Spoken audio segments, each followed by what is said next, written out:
In my younger days, I would have been more prescriptive. I would have pontificated, but as I grow old, I know, number one, that I do not have monopoly of wisdom.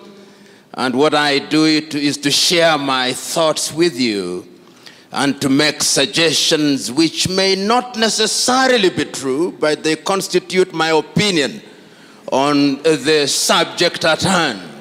And that is exactly what I intend to do on a subject on which I do not claim expertise.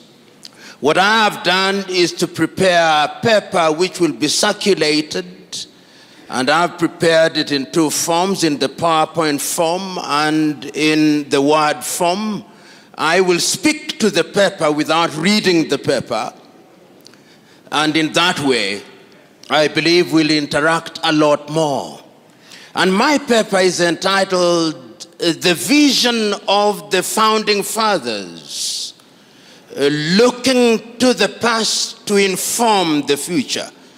And I will be alive to the fact that the element of religion is at the heart of the theme that is being interrogated this afternoon.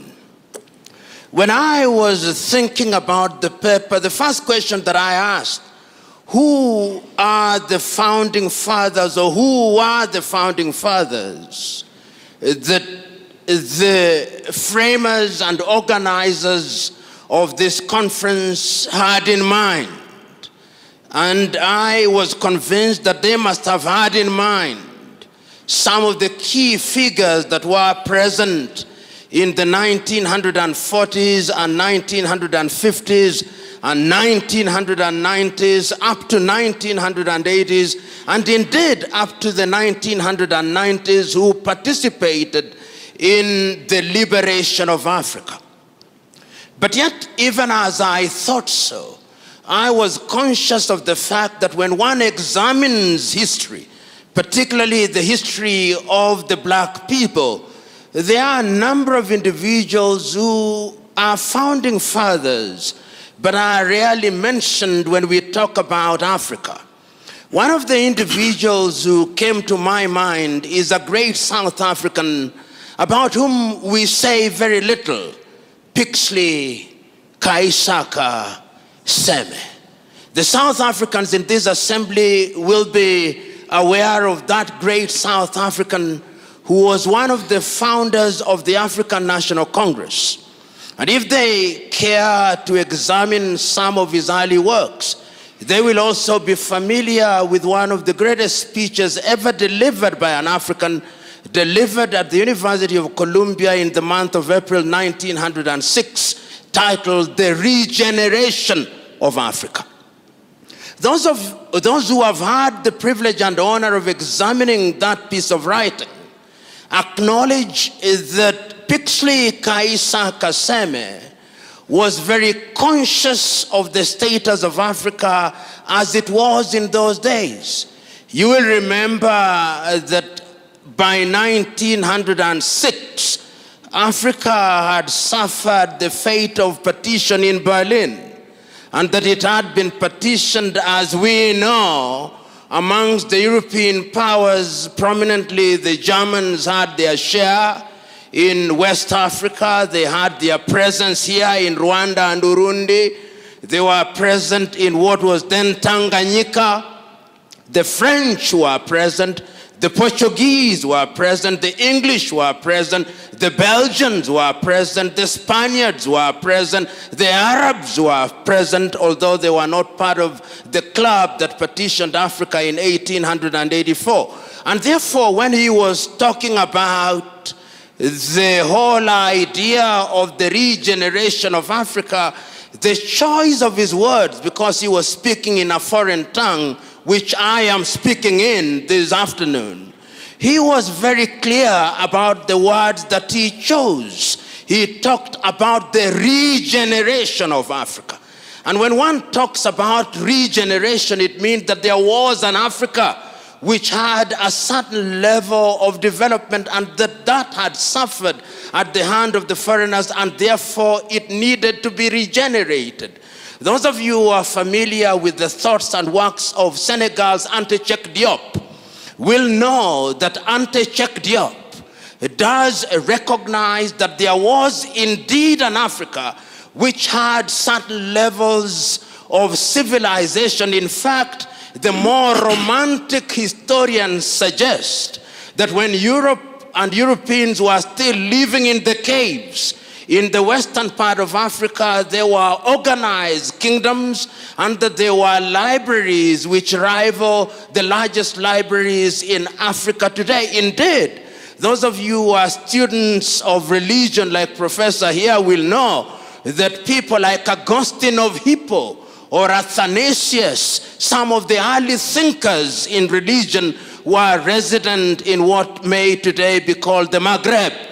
In other words, therefore, when Pixley Kaisa Kaseme was speaking in 1906, and he was talking about the regeneration of Africa, he was telling us that Africa needs to rediscover herself and that Africa needs to move a notch higher in order to find her pride of place amongst the community of nations. It is instructive, therefore, that the works and the ideas of Pixley Kaisa Kaseme were to be picked and developed a little later in time by other great African thinkers, yet one who is seldom mentioned, James Emmons Kwegyir of Ghana, normally referred to as Agri of Africa. Many of you, particularly the Ghanaians who are here, will remember that James Emmons Kwegyir was the first Ghanaian to earn a PhD and one of the early African leaders of the famous Achimota College in Accra, Ghana. And James Emmons Kwegyir was indeed very clear in his mind. The story is told of James Emmons Kwegyir, which I'll relate to you now that I have more time that was allotted to me. And the story is one that has been told by different people in different ways, but even if I retell it in the manner which offends the original story, my point will still be made. The point is this. He said, and he remembers as a teacher, that at one time there was a poultry farmer. And he says that this poultry farmer could only keep one thing, because when you're a poultry farmer, you only keep chicken. But he remembers that at one time, some of his chicken that he was keeping strayed into the bush. And when they came back home, there was within their ranks another chick which did not look like them. It was the chick of an eagle. And one day, after a passage of time, a naturalist came to the farmer and saw the eagle in all its splendor. And he said, "This is not chicken, this is an eagle." But the farmer said, "I know. It was once an eagle, but it has been fed on chicken feed for too long. It has long lost its chickenhood. It has long lost its eaglehood. It has now acquired chickenhood." And the poultry farmer and the naturalist said, "No, once an eagle, always an eagle, no matter how long you are fed on chicken feed." And the naturalist said, the farmer said, "I want you to demonstrate." And in the evening, he put the chick on his palm and urged it to fly, but it refused to fly. And the story is told, the farmer said, "I told you. It was once an eagle. It was fed on chicken feed. It has lost its eaglehood. It is now a chicken." But then the following day, the naturalist came early in the morning, and as the sun was rising, he put the chick on the palm of his hands and urged it on, and it flew and never came back again. And he said, "I told you, once an eagle, even if you feed it on chicken feed, it will remain an eagle." And he said so animatedly, it is reported, that is who an African is. He could have been fed on chicken feed, but it has never lost its eaglehood. James Emmons Kwegyir was underlining the fact that no matter how devastated you are, you will always have that inner self. And I think the person who captured it in order to lay the basis of this as an artist is a man that we call Wole Soyinka.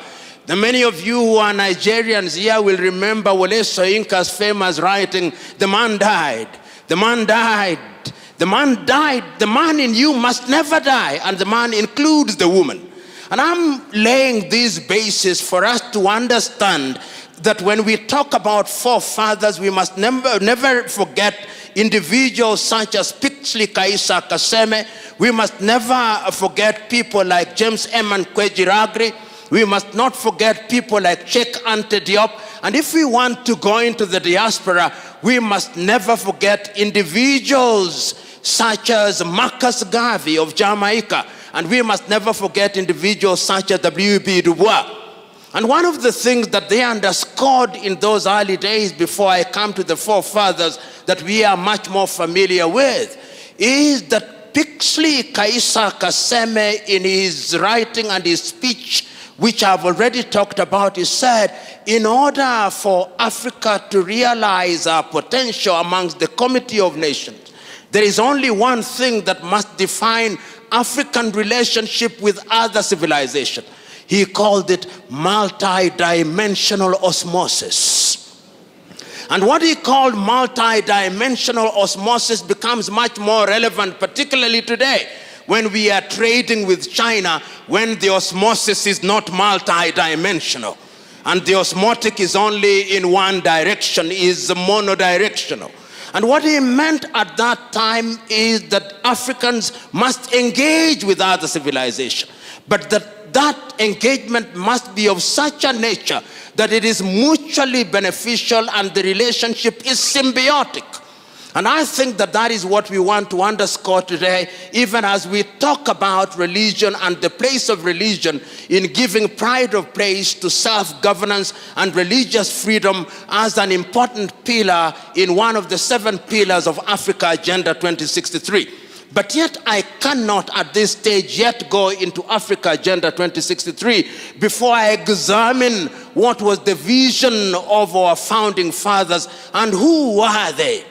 In my own examination, and I stand to be corrected on this, whenever we talk about the founding fathers of Africa, we are normally directed to remember the 32 leaders who gathered in the month of May 1963 in Addis Ababa, Ethiopia.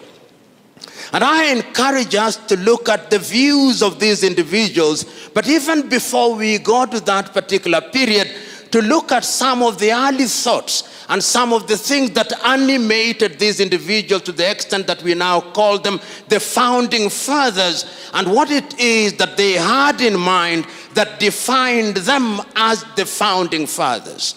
And I take us back to 1957 in Accra, Ghana, on the day that the country then known as Gold Coast regained her political independence. And see how deliberate I am. I'm saying the country regained her political independence, did not acquire her independence. She regained an independence that she had lost by dint of force and by dint of both strategy and stratagem.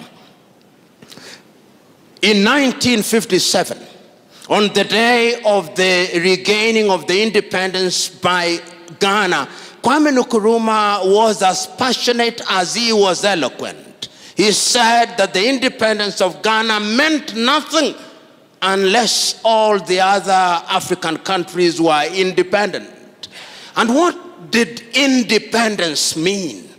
Because at that time, and you will give me a little latitude in order to give some flavor to my presentation.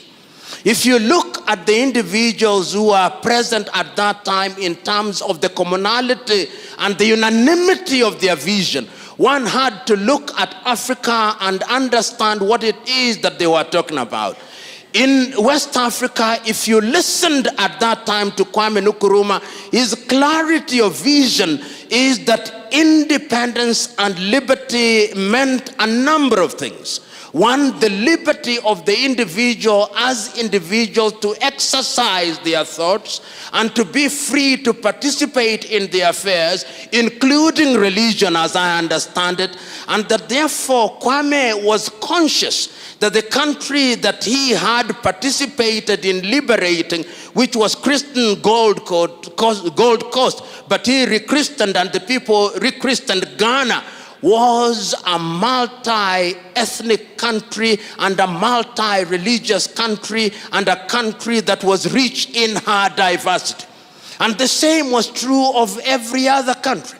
So that if you listened at that time in next door to in Nigeria, which was, as you know, until independence divided into 3 regions, the northern region, the eastern region, and the western region, you could see that even at that time in Nigeria, while the colonialist was conscious of the religious differences, the leaders of the day, even if grudgingly so, were conscious of the fact that now that they had found themselves in this geographical space, they had to tolerate each other.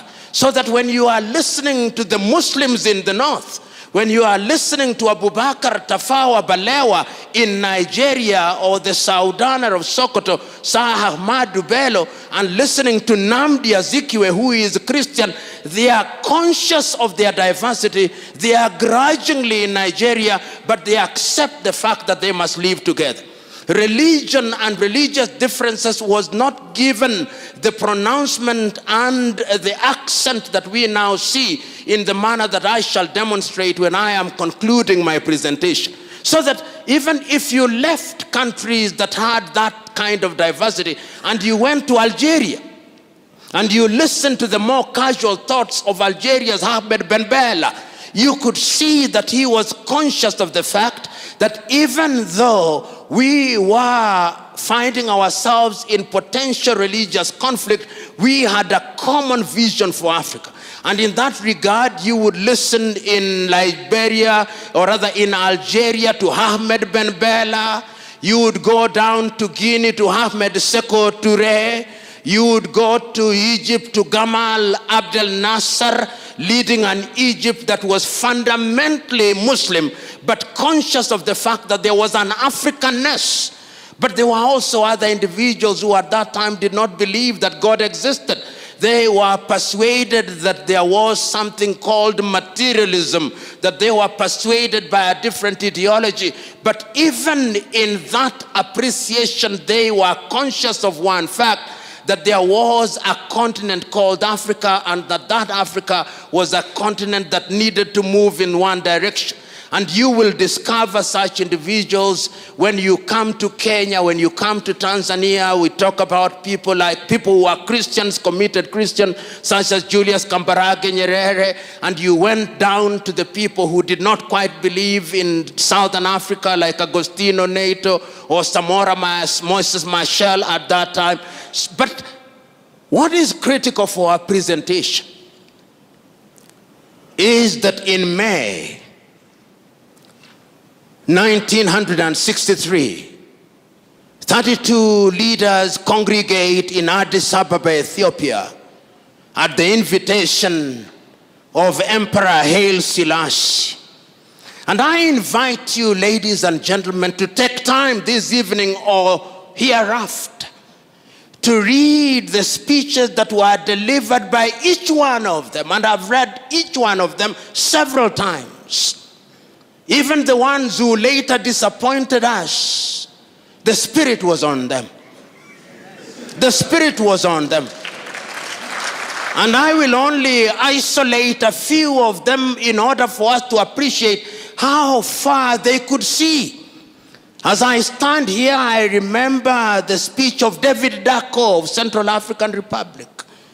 He says that Africa must unite and move in one direction, for how would a little country such as Central African Republic survive in the face of the sustained machinations of the erstwhile colonial power? We know that David Dacko did not live up to the dreams that we thought he would. I listened to speeches such as those of Julius Kambarage Nyerere of Tanzania, he said, we did not come here to talk about unity or to remind ourselves how unity is important. We have come here to affirm the fact that without unity, Africa is never going to realize their potential. And one can go on to the speeches of Modibo and others and Haile Selassie and others, but it's not important to rehash those speeches because they can be located in libraries. But it's important to isolate one speech, the speech of Osagyefo Kwame Nkrumah, because that, for those of you who are French speakers, that was the pièce de résistance. It was the speech that, in my view, captured the essence of what was meant to be Africa. And the three things that stand out in the speech and therefore form the three-legged stool upon which my presentation will now be founded. He said that Africa must unite, and unite immediately, before the leaders who are present in that forum become used to the trappings of power. You and me know that they have now become victims of the trappings. He said that we must unite and come out of that arrangement with one army, with one currency, with one united country, because the former colonial powers had yet devised another method of controlling Africans. And he said that that thing which we later examined and recognized as neocolonialism was alive and well. And he said, if we did not do so, Africa will never realize our potential. That is the Africa about which you want me to reminisce in order for me to determine what was the vision of the founding fathers. Their vision was a united Africa. Their vision was an Africa that was united in our diversity. Their vision was an Africa that would tell her story. Their vision was an Africa that would exploit our resources for our benefit. Their vision was an Africa that would sit at the dinner table of human civilization, not as food to be consumed or as a waiter, but as a diner to enjoy the goodies of life. That was their vision. But the question is, that vision that saw Africa liberate herself from the clutches of colonialism, was it merely flag independence, as Kenya's Ngugi wa Thiong'o says, not in so many words, in his book, Decolonizing the Mind? Was it a total liberation of the peoples of Africa? In his famous television program, Kenya's Ali Mazrui, the program titled Africa, A Triple Heritage, Ali Mazrui says passionately and eloquently at once that Africa is the only continent on earth that consumes that which it does not produce and produces that which it does not consume. And he says, curiously, we are the only continent on earth that is still referred to in the following derogatory terms: Anglophone Africa, Francophone Africa, Lusophone Africa, and those who are generous even refer to some part of Africa as Arabophone Africa. He says they do not say that of Latin America, they do not say that of Asia. And if you doubt Ali Mazrui, there is now a war that is going on in the Cameroons and is characterized as a war between the Francophones and the Anglophones. But if you go to the so-called Anglophone area, no more than 5% can speak eloquent French. Yet there are many ethnicities in that part of the world. And I'm submitting to us that this is important because it demonstrates that there is something in our minds that we have yet to liberate ourselves. We have yet to decolonize our mind, which Ngugi wa Thiong'o says is the prerequisite to our total liberation so that we can engage with the world meaningfully. You know, As I speak to you now, there are 54 recognized independent African countries, particularly if you talk to the Moroccans. But when you liberate yourself from Morocco, there are 55 because of Sahrawi. But I'll be of good manners. I'll say there are 54 recognized and 55 with one unrecognized. That Africa is an Africa that ought to be governed by the vision of the founding fathers. That vision was articulated in the Charter of the Organization of African Unity. One can say that the Charter of the Organization of African Unity did form the foundation stone upon which we liberated all countries, and that these countries were liberated up until 1994 or 1990 with the death of apartheid regime. The question is that vision alive? The question is that vision relevant today, particularly when we talk about freedom and good governance? The question is that vision alive for those of us who are spiritually and religiously inclined? The question is that vision alive? Can it be predicated in the Bible? This good governance that we keep on talking about, what is it? Permit me to refer to the Bible on the assumption that you are readers of the Bible and that you are Christians of Berea, who beyond the preaching will go out and find out whether I said the things that are to be found in the Bible. You know, there are two things in the Bible that inform my engagement with you in this afternoon. One of them is actually located in the Bible, and one of them is located in the dramatization of the Bible, and you'll allow me to repeat that dramatization. The first one is the story of Korah in the Bible. This man Korah, you know what he did? He assembled 250 elders of Israel, and they confronted Moses. And they said, you know, you have made laws unto yourself that you may be a prince over us. He had, of course, poisoned the minds of everybody else. And what happened? The Bible records that they were consumed. God consumed them. Because there is no freedom outside of the law. That is the message that I gather there. And then when they grumbled again, 14,700 of them were consumed. Those of you who are readers of the Luo Bible, there is a mistake in the Luo Bible. They say 14,800. They were actually 14,700 were consumed. Even the Bible can have a mistake. I've drawn it to the attention of the Kenya Bible Society. I think it was a typographical error. But it doesn't take away the point that I want to make. The point that I want to make is that when we talk about freedom, we must remember that freedom must be in the context of good governance. And that good governance must be in the context of the individuals with certain moral values.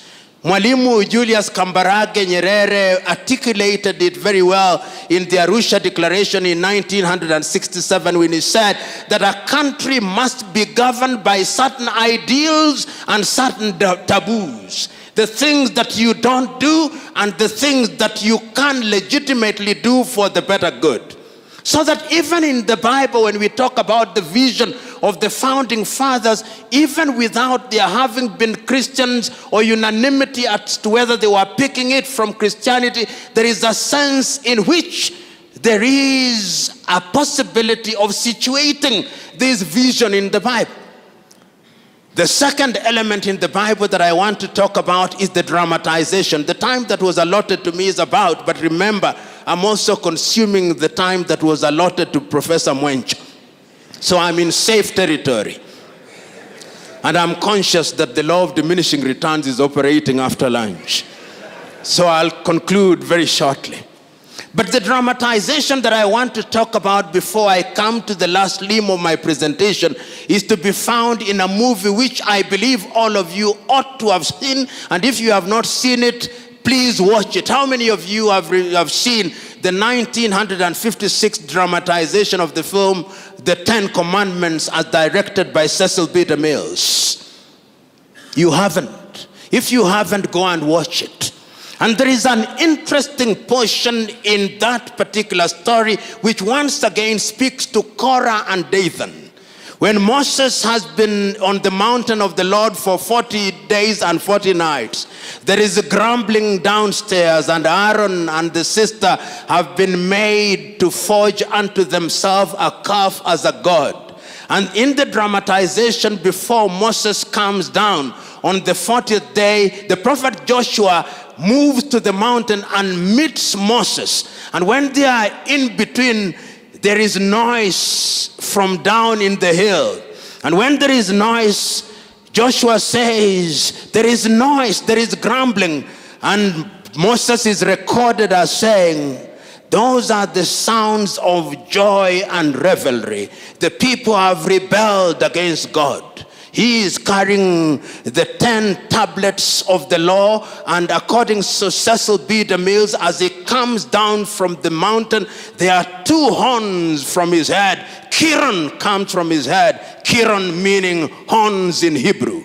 And when he comes down, Dathan confronts him and says, you have made unto yourself laws that you may become a prince over us. We have freedom. And Moses says, there is no freedom outside of the law, and those who will not live by the law shall die by the law. And that is the point that I wanted to make. That all civilizations, our founding fathers were convinced that we had to have a legal regime. And this is the basis of the constitution that we inherited from independence. But these constitutions were not homemade. And that is why you see that no sooner had we settled with this constitution than they started being disrupted. But the point I want to make before I come to the constitution is an important point about their vision. This is about a meeting that took place in Cairo, in Egypt, about the doctrine of the inviolability of the boundaries of African states. Because at independence, there were those who took the view that Africa should redraw her boundaries. Those of you who are from Cameroon will be aware what happened between Cameroon and Nigeria. You will also be aware of the events that took place in Nigeria when there was an attempt to divide the country into 3, leading ultimately to the Biafra War. Those of you who are familiar with the country that was then known as the French Sudan, now known as Mali, will know the attempt that were made at that time. Those of you who are familiar with what was called Tanganyika, which later became Tanzania, will know that fact. Those of you who are familiar with the country that was known as Northern Rhodesia and now Zambia, and the one that is now called Zimbabwe, will know that. Those of you who are familiar with the history of Southwest Africa, now known as Namibia, will be aware of all these activities. So the first thing that the leader said, whether we are Muslims or Christians or animists, as we are called by other people, we shall live in one geographical territory, because the God that we worship is a God of diversity. Is the God that says that there is no Jew nor Gentile. And it must mean, if you are addressing us in Igbo or in some Nigerian language, there is no Yoruba, no Igbo. That, I think, was the vision of the founding fathers of the day. And that is why I think that when we are going to the future, the African leaders recognize one thing, that the OAU Charter, as was constituted, was only important up to a certain stage in the life of Africa. And that is why in the year 2013, the statutes that constituted the OAU were revisited, and the African Union was created. And when the African Union was created, it was created on the assumption that if we had lost 50 years, we were now going to deal with Africa from a totally different dimension and perspective. But one must ask, what is it that had informed the leaders at that time? there were a series of things that had happened in Africa, in my view, which things informed their decision. You'll remember as early as 1960, when we had barely settled in independence, the first political assassination in Africa was the overthrow of Togo's Sylvanus Olympio. And immediately after that, the murder of Patrice Emery Lumumba in 1961. And thereafter, there was a series of coups d'etats, some of them which were being informed by religious factors. So 2013 or 1981 becomes the year, 1990 rather, becomes the year when we begin to see the re-emergence of Africa. But that is not what is important. What is important is what happens in 2013. And I'm inviting those of you who are present here to go and look at the letter that was read, the imaginary letter that is written by the then chairman of the OAU Council, the South African lady called Nkosana Dlamini Zuma. It is an imaginary letter that she writes to Kwame Nkrumah. And it is written on the basis of Agenda 2063. And she writes to Kwame Nkrumah in so many words, or rather in effect she says, that I look forward to an Africa where there will be unity amongst all African states. I look forward to an Africa where there will be a railway from Addis Ababa, Ethiopia, to Dhaka in Senegal, where there will be communication from Suakin in Sudan to Luanda in Angola, from Cape Town to Cairo, and that where the Democratic Republic of Congo shall become the hub of industrial activity, and that East Africa shall become the hub of ICT. West Africa will be industrialized, where gas will be piped from Tanzania to West Africa, and oil piped from Nigeria to the rest of Africa, and where there will be harmony. And if you look at the 7 pillars of Africa Agenda 2063, one of them is that the guns will be silenced by the year 2020, so that we'll no more have South Sudan. We'll no more have Central African Republic. We'll no more have the Cameroons. We'll no more have battles and wars that are predicated upon religion.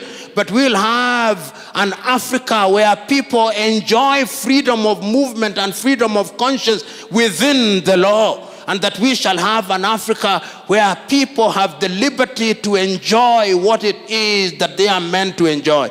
And permit me at this time to use from another civilization what I consider that Africa to be. Many of you, as I conclude, will have read these words which I repeat and refer to oftentimes. They are the words that are to be found in the American Declaration of Independence. And I think that they are important for many civilizations. That all men are born equal. That they are endowed by their Creator with certain alienable rights. That among these are life, liberty, and the pursuit of happiness. So that it must have been, when we go back to Pixley Kaisa Kaseme, when we go back to James Emmons Kwejiragri, when we go back to Cheikh Diop, when we go back to W.E.B. Du Bois, when we go back to Marcus Garvey, when we come to 1963 and we are talking of Kwame Nkrumah, or we are talking of Sekou Touré, or Olympio, or any of the leaders, it must have been their intention that it is for this reason that governments are instituted amongst men. And I think that is the second part of the American Declaration of Independence. It is for this reason that governments are instituted amongst men. These are not the words of the American Declaration, these are now my words.